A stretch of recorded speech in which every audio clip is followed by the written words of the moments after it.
So I'm going to go ahead and go into my second round of foaming for this half of the boat.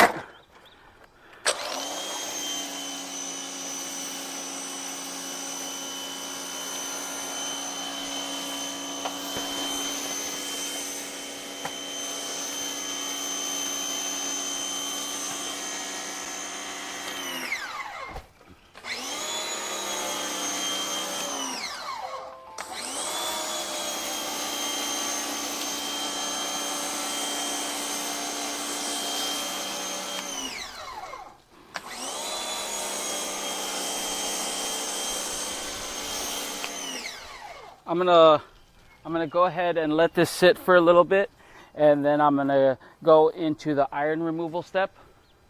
I'll see you guys soon.